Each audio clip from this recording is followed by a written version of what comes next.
This free step-by-step video comes to you directly from Haynes, creators of the world's best repair manuals. Fix your car or truck the right way with our accurate and reliable information at your side. You can complete more than 200 jobs on this vehicle when you purchase the complete online manual at Haynes.com. Pull the hood release latch located under the steering wheel. Release the hood safety latch and raise the hood. Allow the engine to cool completely before attempting to remove any of the plugs. While you are waiting for the engine to cool, check the new plugs for defects and adjust the gaps.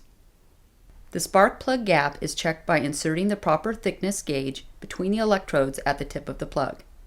If the gap is incorrect, use the adjuster on the gauge body to bend the curved side electrode slightly until the specified gap is obtained.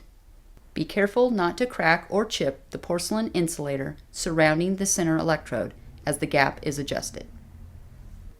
The gap between the electrodes should be the same as the one specified on the emissions control information label. Detach the cable from the negative terminal of the battery. With the engine cool, remove the spark plug wire from one spark plug. Pull only on the boot at the end of the wire. Do not pull on the wire.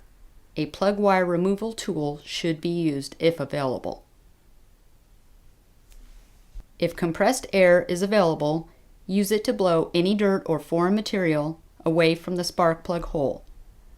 The idea here is to eliminate the possibility of debris falling into the cylinder as the spark plug is removed. Place the spark plug socket over the plug and remove it from the engine by turning it in a counterclockwise direction.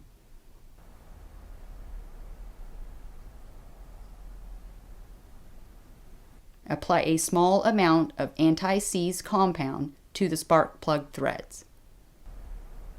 Install one of the new plugs into the hole until you can no longer turn it with your fingers, then tighten it with a torque wrench or the ratchet.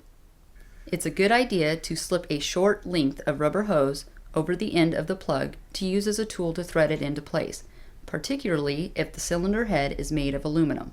The hose will grip the plug well enough to turn it, but will start to slip if the plug begins to cross-thread in the hole. This will prevent damaged threads and the accompanying repair costs. Tighten the spark plug to the specified torque.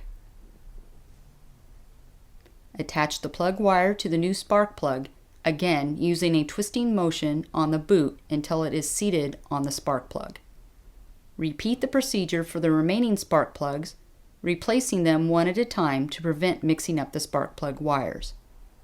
Reconnect the negative battery cable.